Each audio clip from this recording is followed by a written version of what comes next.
चलें अब स्टार्ट करते हैं अपनी बैलेंस शीट से। कंबाइंड बैलेंस शीट बनानी है हमारे को। आपको याद होगा मैंने आपसे कहा था कंबाइंड बैलेंस शीट बनाएंगे अपन, क्योंकि एक दूसरे की बुक्स में उनके करंट अकाउंट्स तो अपन को शो ही करने, वो उसने पूछा ही है अपन से आंसर में। ठीक, बैलेंस शीट अपन बनाएंगे। तो बैलेंस शीट में सबसे पहले अपन को सिंगल कॉलम बना दिया मैंने, कंबाइंड बैलेंस शीट लिख दी है। ठीक है, कैपिटल हमारे को कितनी गिवन थी? ठीक है, कैपिटल हमारे को गिवन थी 30,000 की अपन ने कैपिटल लिख दी। एचओ का प्रॉफिट, ब्रांच का प्रॉफिट, दोनों का प्रॉफिट आ गया। ठीक, टोटल निकाल लेते हैं 0। ठीक है, 7 6 13 का 3, एक हासिल 1, तो ये हो गया 7। ठीक है, 3 और 1 4, और ये हो गया 3 और 1 4। इसके अलावा उसने हमारे को ड्राइंग्स दे रखी हैं, तो लेस ड्राइंग्स। ठीक है, ड्राइंग्स भी लेस कर देते हैं बेटा। ड्राइंग्स कितनी है? ड्राइंग्स अपन को गिवन है 5,000 की, तो ये 5,000 की अपन ने ड्राइंग्स भी लेस कर दी। क्लियर? ये आ गया 39,730। ठीक है, 39,730 का हमारी कैपिटल का क्लोजिंग बैलेंस आ गया। नेक्स्ट क्रेडिटर्स गिवन है, तो क्रेडिटर्स ले लेते हैं। क्रेडिटर्स, ठीक है, हेड ऑफिस के, ब्रांच के हैं क्रेडिटर्स, ब्रांच के क्रेडिटर्स भी दे रखे हैं। ठीक है, तो ब्रांच के, ऑब्वियसली गुड्स के नहीं, एक्सपेंसेस के क्रेडिटर्स होंगे, हम ये मान सकते हैं। ठीक है, खुद तो परचेस करता नहीं है। तो 14,200, 14,200, और कितना है 1,400, 1,400, टोटल मिला के हो गया 15,600। तो 15,600 हमारे पास क्या हो गया? 15,600 का हमारा क्रेडिटर्स का अकाउंट हो गया। अब हमारे को उसमें कोई भी फिक्स्ड एसेट्स वगैरह नहीं दे रखी, तो डायरेक्ट डेटर्स लिख लेते हैं। डेटर्स, एचओ और ब्रांच। एचओ के डेटर्स कितने गिवन है? एचओ के डेटर्स अपन को गिवन है 19970, और ब्रांच के कितने गिवन है? 1,880। ठीक, टोटल 8 7 15 की 5, एक हासिल 18, 1, तो 11 का 1 और 1, 21,850। 21,850 हमारे डेटर्स हो गए। ठीक है, stock of goods, closing stock लिख देते हैं। क्लोजिंग स्टॉक, ये लो साहब, क्लोजिंग स्टॉक। अनपैक्ड गुड्स का, पैक्ड गुड्स का, ठीक है ना, और पैकिंग मटेरियल्स का, भूलेंगे नहीं, पैकिंग मटेरियल्स का भी अपन को लेना है। ठीक है, तो पैकिंग मटेरियल्स का। ठीक, अनपैक्ड का कितना है? 1,500 उसने अपन को दे रखा है। क्लियर? जो अपने पास पैक्ड गुड्स का आया था वो कितना आया था? 22,120 और 5,850। ठीक है, तो ये हो गया अपना 27,970, जिसमें अपना ट्रांजिट भी जुड़ा हुआ है, ट्रांजिट ऑलरेडी इसमें है। और पैकिंग मटेरियल्स का अपन ने निकाला था, कितना आया था? पैकिंग मटेरियल्स का 2130 में 1720 का कंज्यूम करने के बाद 410। Now stock of damaged goods, damage goods जो थे, ठीक है ना, वो पड़े हुए थे अपने पास, उनकी वैल्यू अपन ने कितना क्लोजिंग बैलेंस पड़ा हुआ था? 430 का माल वो पड़ा हुआ था। Then we have cash in transit, तो cash in transit, cash in transit कितना है? जो माल हम दे रहे हैं, ठीक है, जो पैसा नहीं मिला वो है 1,000, तो 1,000 का कैश इन ट्रांजिट। और कोई चीज? यस, बैंक बैलेंस गिवन है, तो बैंक बैलेंस, ये बैंक बैलेंस। ठीक है, बैंक बैलेंस कितना है? 2,300 और 520, तो ये हो गया 2,820, 2,820। ठीक है, और कोई चीज नहीं? तो मैच करके देखें बैलेंस शीट हमारी मैच हुई या नहीं हुई। अच्छा, अपन को स्टॉक रिजर्व लेस करना था 650 का। ठीक है, तो 650 का स्टॉक रिजर्व अपन को यहाँ से लेस करना पड़ेगा, तो 27,970 माइनस 650 का अपना स्टॉक रिजर्व, तो ये वैल्यू अपनी चेंज हो जाएगी। 27,970 में से 650 रुपये का स्टॉक रिजर्व कम हो जाएगा। ठीक, तो ये कितना आएगा? ये आएगा 27,320। अब टोटल चेक करते हैं 27,320 का, तो 27,320 का total 39,730 plus 15,600 plus minus 55,330 minus 21,850 minus 1,500 minus 27,320 minus 410 minus 430 minus 1000 और 2820। तो हमारा आंसर कितना आया? हमारा आंसर आया 55,533,0। ये बैलेंस शीट का टोटल हो गया 55,330। अब उसने हमसे क्या पूछा है? अब उसने हमसे एचओ की बुक्स में ब्रांच अकाउंट और ब्रांच की बुक्स में एचओ का अकाउंट, तो वो बना लेते हैं। ठीक है, एचओ बुक्स, एचओ की बुक्स में ब्रांच अकाउंट। ठीक है, एचओ की बुक्स में ब्रांच अकाउंट।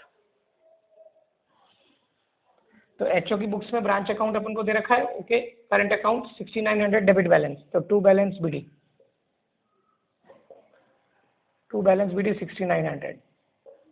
ठीक है ना। एक तो कैश इन ट्रांजिट, क्योंकि ब्रांच ने रेमिट किया वो नहीं मिला एचओ को, तो बाय कैश इन ट्रांजिट 1000 रुपए, 1000 रुपए का तो बेटा कैश इन ट्रांजिट। ठीक, और दूसरा क्या है जो लॉस अपन को लेना है, तो by loss on damage stock. ठीक है, जिसके लिए अपन ने ब्रांच को क्रेडिट कर दिया कि भैया तेरे से नहीं वसूलना, अब जा, तेरे को फ्री किया। कितने का? 280 का। तो 280 का अपन ने वो बुक कर लिया, तो 280 का वो बुक हो गया। अब कितना डिफरेंस आ रहा है अपने पास? ठीक है ना, क्लोजिंग बैलेंस कितना आ रहा है, मतलब बाय बैलेंस शीट। अपन चाहे तो एक और काम कर सकते हैं, जो प्रॉफिट है उसकी भी एंट्री कर सकते हैं, जो नेट प्रॉफिट क्रेडिट किया है एक दूसरे को ट्रांसफर किया तो उसकी भी कर लेते हैं। तो एचओ की बुक्स में होगा तो branch account debit to general P&L,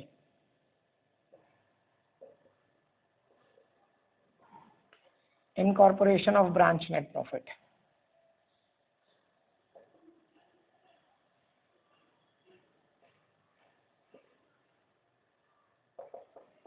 तो ब्रांच का प्रॉफिट कितना है? ब्रांच का प्रॉफिट है 1660 ये। ठीक है, तो by balance CD, by balance CD HO की बुक्स में ब्रांच का अकाउंट है। ठीक, तो एचओ की बुक्स में ब्रांच का अकाउंट बाय बैलेंस सीडी कितना बैलेंस आ गया? ये आ गया 6900 प्लस 1660 माइनस 1000 माइनस 280, तो ये आ गया अपने पास 7280। ठीक, ऐसे ही ब्रांच बुक्स,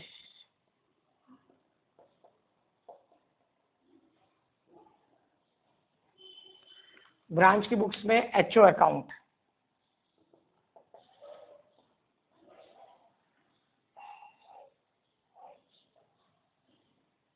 ब्रांच की बुक्स में एचओ का ऑलरेडी बैलेंस दे रखा है 4100 क्रेडिट, तो बाय बैलेंस बीडी 4100, ये गुड्स इन ट्रांजिट के लिए करेगा, तो bye goods in transit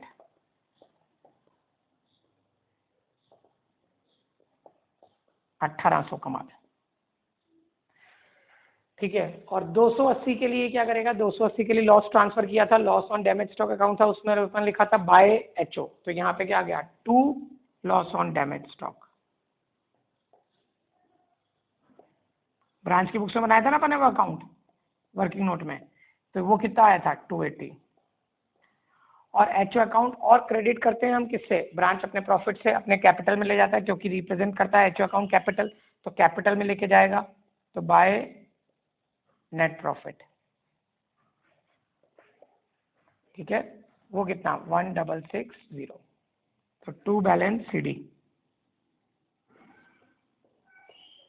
HO, branch की बुक्स में एचओ का अकाउंट, तो ये हो गया 4100 प्लस 1800 प्लस 1660 माइनस 280, तो ये आ गया 7280। ठीक है, तो ये हमारा क्वेश्चन कंप्लीट हो गया। हमारे को उसने क्या क्या बोला था?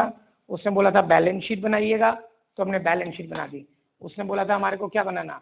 उसने बोला था हमारे को दोनों की बुक्स में एक दूसरे का करंट अकाउंट बनाना, तो हमने एक दूसरे का करंट अकाउंट ही बना दिया। ठीक है, इसके अलावा जो मैं आपको होमवर्क बता रहा हूँ, होमवर्क आपको करना है बेटा। होमवर्क में आप कौन सा क्वेश्चन करेंगे? ठीक है, होमवर्क में आप करें बेटा क्वेश्चन जो हमारा एक्सरसाइज 3 का क्वेश्चन नंबर 16 है, बीटा लिमिटेड, ठीक है। बीटा लिमिटेड में एक हेड ऑफिस है बेटा मुंबई में, और जो ब्रांच है किसमें, नागपुर में। हेड ऑफिस जो है वो केवल होलसेल ट्रेडिंग करता है कॉस्ट प्लस 80% पे, और गुड्स ब्रांच को भेजता है होलसेल प्राइस पे, और जो होलसेल प्राइस कितनी है, दैट इज कॉस्ट प्लस 80%। मतलब होलसेल प्राइस जो है वो हमारी कितनी है, कॉस्ट में 80%, और उस पर ट्रांसफर करता है, और खुद भी बेचता है तो किसी को उसी पे बेचता है। The branch at Nagpur is wholly engaged in retail trade and goods are sold at cost to HO plus 100%, ठीक है। और जो वो है वो कितने में भेजता है, वो एचओ की कॉस्ट में 100% जोड़ के, ब्रांच जो बेचता है रिटेल प्राइस पे।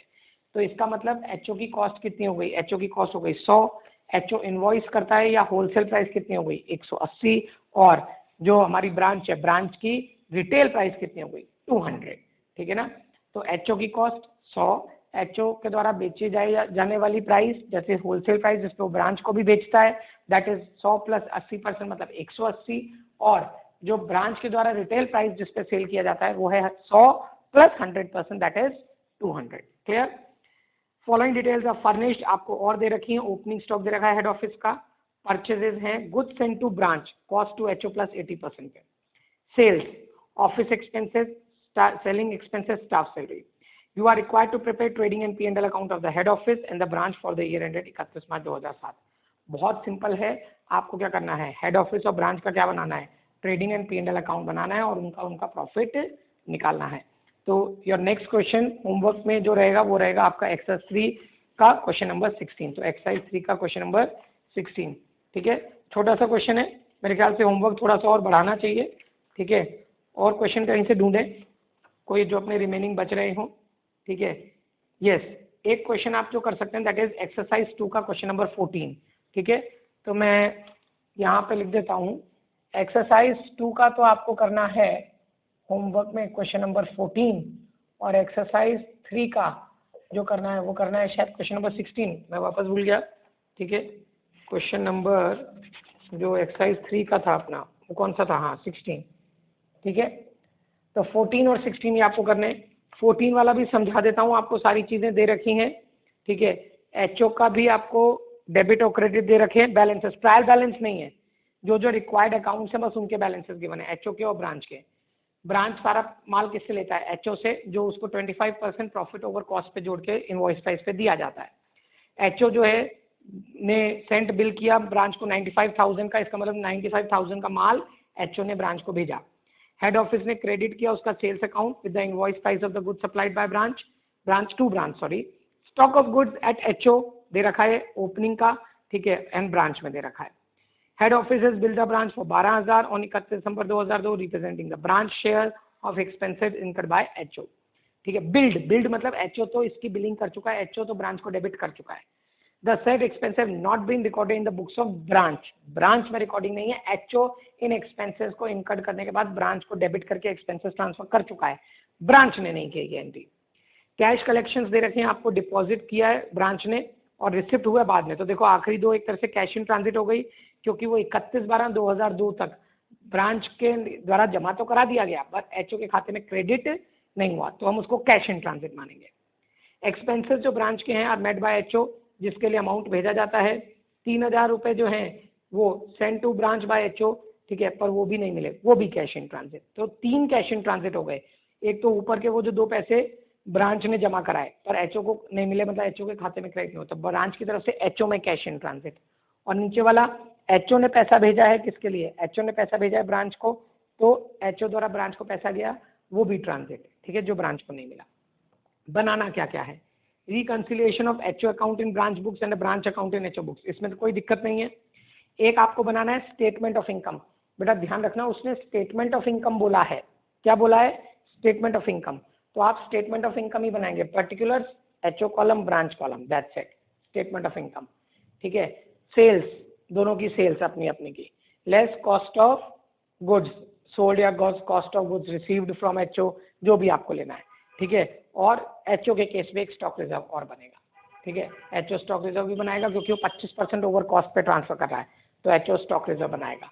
वापस बोल रहा हूँ मुझे वर्टिकल फॉर्म में स्टेटमेंट चाहिए, ठीक है। स्टेटमेंट कैसे बनेगा वर्टिकल फॉर्म में, ऐसे P&L अकाउंट नहीं बनाना है, स्टेटमेंट बनाना है। स्टेटमेंट ऑफ इनकम बोला है तो स्टेटमेंट ऑफ इनकम ही बनाना है, P&L अकाउंट नहीं बनाना है। आपको जो इंफॉर्मेशन चाहिए वो उसने सारी वहां पे दे रखी है। ध्यान रखना, उसने क्लोजिंग स्टॉक दे रखा है, क्लोजिंग स्टॉक दे रखा है ट्रायल बैलेंस में। ये बातें मैं पहले भी समझा चुका हूँ। अगर क्लोजिंग स्टॉक ट्रायल बैलेंस में दे रखा होता है, क्लोजिंग स्टॉक सामान्यतः ट्रायल बैलेंस में नहीं आता, बट यहाँ पे उसने दे रखा है, तो इसका मतलब वो जो कॉस्ट ऑफ सेल्स है that is cost of good sold, मतलब उसमें से क्लोजिंग स्टॉक लेस किया जा चुका है। आप डायरेक्ट सेल्स लिखो, उसमें से उनकी कॉस्ट ऑफ सेल्स लेस कर दो, ठीक है, जीपी आ गया।